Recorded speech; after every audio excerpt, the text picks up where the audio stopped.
साथियों नमस्कार, मेरा नाम है शिव कुमार और आप देख रहे हैं हमारा YouTube channel bee keeping India.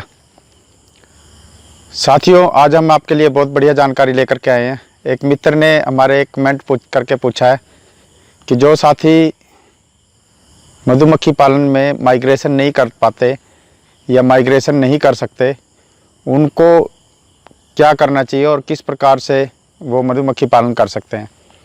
तो साथियों इस बात की जानकारी दूंगा मैं, और उससे पहले आपसे चाहूँगा कि अगर आप हमारे चैनल को सब्सक्राइब कर लेंगे तो आपके लिए आने वाले हमारे जितने भी वीडियोज़ हैं उनके नोटिफिकेशन आप आसानी से पा सकते हो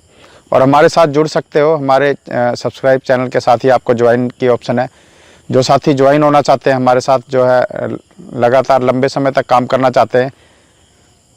वो साथी हमें ज्वाइन कर सकते हैं हमारे चैनल को। और साथियों जो माइग्रेशन है वो कब और क्यों करना चाहिए, जब आप इस बात को समझ लेंगे तो आपके लिए बहुत आसान हो जाएगा इस बात को समझना कि माइग्रेशन कब करना चाहिए और क्यों करना चाहिए और क्यों इसकी आवश्यकता पड़ती है। तो साथियों सबसे पहले हमें ये जानने की ज़रूरत है कि मधुमक्खियों की जो ज़रूरतें हैं वो कौन कौन सी होती हैं। तो साथियों 3 महत्वपूर्ण ज़रूरतें होती हैं मधुमक्खियों की, जिसमें पानी, नेक्टर और पोलन, जो महत्वपूर्ण 3 चीज़ें हैं। इनकी उपलब्धता जहाँ पे होती है मधुमक्खियाँ वहीं पे ग्रो करती हैं और वहीं पे ही आपका जो शहद है वो उसका निर्माण कर पाएंगी और वहीं पे ही मधुमक्खियाँ जीवित भी रह पाएंगी।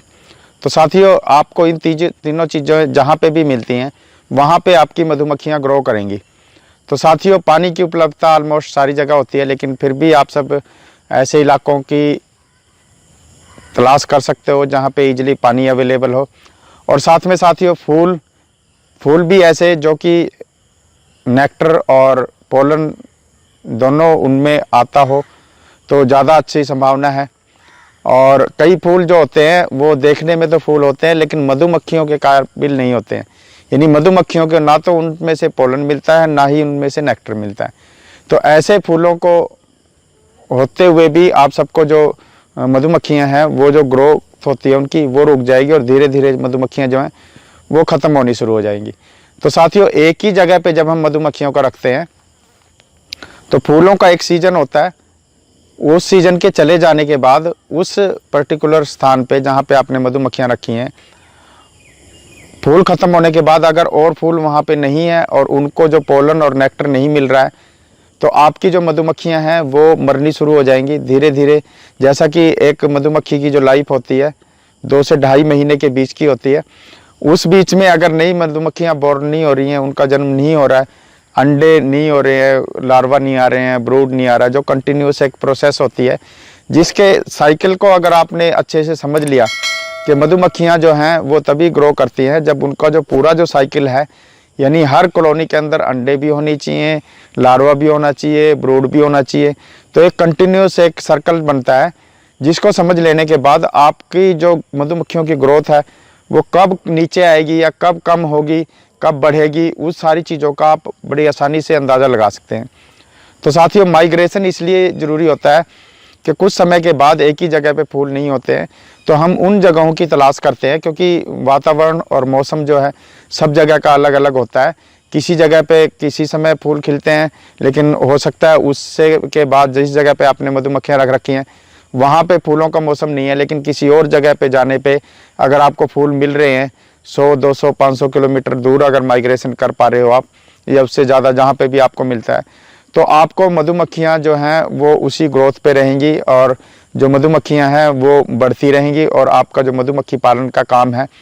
वो बखूबी आगे बढ़ता रहेगा। अगर आप सब माइग्रेशन नहीं करोगे तो आपकी जो मधुमक्खियाँ हैं उनकी ग्रोथ धीरे धीरे कम आ जाएंगी और धीरे धीरे इतनी कम भी हो सकती है कि आपकी जो मधुमक्खियाँ हैं वो टोटली डैमेज हो जाएं और आपके जो बॉक्सेज हैं जो मधुमक्खियों से भरे हुए हैं सीजन में जब फूल आते हैं, तो जब तक दोबारा सीजन आएगा तब तक पता चला कि आपके जो मधुमक्खियों के जो कॉलोनी है, क्वीन ख़त्म हो गई है, उसमें जो प्रोसेस होती है सारी मधुमक्खियों की वो सारी की सारी ख़त्म हो गई है। तो इस प्रकार से आपका जो पूरा जो सिस्टम है वो कोलैप्स हो सकता है, ख़त्म हो सकता है। तो इस चीज़ से बचने के लिए आपको सबसे पहले तो आपको माइग्रेशन की एक सुविधा रहती है। अगर आप माइग्रेट कर सकते हो तो बहुत अच्छा है, पर उन साथियों के लिए जो शौकिया बी कीपर है, कमर्शियली वो काम नहीं कर रहे हैं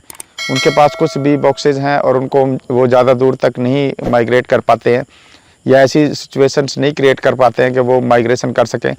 तो साथियों, उनके लिए थोड़ा सा और एडवांस उनको जानकारियाँ चाहिए होती हैं, जिसमें ऑफ सीजन में अपनी मधुमक्खियों को कैसे मैनेज करें उसके बारे में पूरी ट्रेनिंग होती है, पूरी जानकारी होती है, उसको आप ले सकते हो। जैसे शुगर सिरप कब देना चाहिए उसके बारे में आपको पता होना चाहिए, और जो पोलिनेशन है, जो पोलन का सब्सटीट्यूट है, पोलन के साथ मिक्स करके या अलग से किस प्रकार से दिया जा सकता है उसकी जानकारी आपको होनी चाहिए।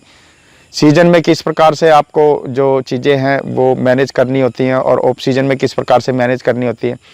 तो मधुमक्खी पालन में ये एक बहुत ही बड़ा विषय होता है कि मधुमक्खियाँ वैसे तो कोई भी पाल सकता है, किसी के पास भी हो सकती हैं, लेकिन खाली मधुमक्खियाँ रखना ही मधुमक्खी व्यवसाय को करने का तरीका नहीं होता।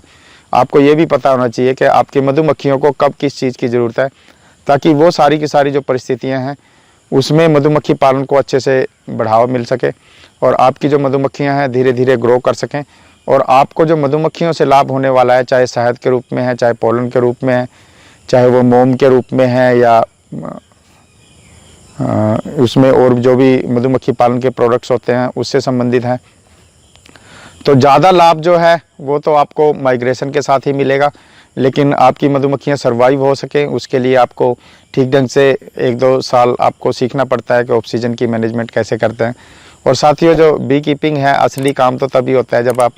ऑफ सीजन में मधुमक्खियों को मैनेज करना सीख लेते हैं। तो उस सारी की मैनेजमेंट के बारे में आप हमारी बाकी की वीडियोस देख सकते हो पूरे यूट्यूब चैनल पे, जितने भी हमने देखे उस सारे चैनल में आप देखोगे तो आपके मतलब कि बहुत सारी चीज़ें इसमें मिलेंगी। और आने वाले समय में हम और भी वीडियोस बनाएंगे जिसमें आपको माइग्रेशन से संबंधित क्या क्या सावधानियां बरतनी चाहिए और किस प्रकार से आप एक ही जगह पर रह करके भी मधुमक्खियों को मैनेज कर सकते हो, लेकिन जो एक्स्ट्रा जो लाभ होता है वो बिना माइग्रेशन के नहीं मिल पाएगा। तो साथियों, ये था आज का विषय। और जो साथी हमारे साथ परमानेंट जुड़ना चाहते हैं उनके लिए यूट्यूब चैनल पे एक बहुत शानदार अपॉर्चुनिटी यूट्यूब क्रिएटर्स ने और जो यूजर्स हैं उनके लिए क्रिएट की हुई है, जिसमें आप ज्वाइन की ऑप्शन को सिलेक्ट कर सकते हैं, जिसमें अगर आप हमारे साथ कुछ पेमेंट दे करके अगर आप हमारे साथ परमानेंट कनेक्ट होना चाहते हैं, जिसमें आपकी मधुमक्खी पालन से संबंधित जो भी समस्याएं हैं उनको सुनना, उनको समझना और उनके प्रॉपर समाधान करना, या हमारी कभी भी कहीं भी किसी भी प्रकार की ज़रूरत है, चाहे वो मधुमक्खी पालन से संबंधित है, शहद को खरीदने बेचने से संबंधित है, या किसी और तरह की मदद चाहिए मार्केट की, तो वो सारी की सारी जो भी हमारे पास मैक्सिमम हो सकेगा हम उसमें हेल्प करेंगे। तो उसके साथ भी आप हमारे साथ जुड़ सकते हो हमारे चैनल के साथ के ज्वाइन की ऑप्शन जो है। और साथियों, आज की ये जो जानकारी थी ये बहुत महत्वपूर्ण है, और जिस मित्र ने इस प्रश्न को पूछा है उनका भी बहुत बहुत धन्यवाद। बाकी सभी साथियों का वीडियो देखने के लिए बहुत बहुत धन्यवाद। Thank you very much.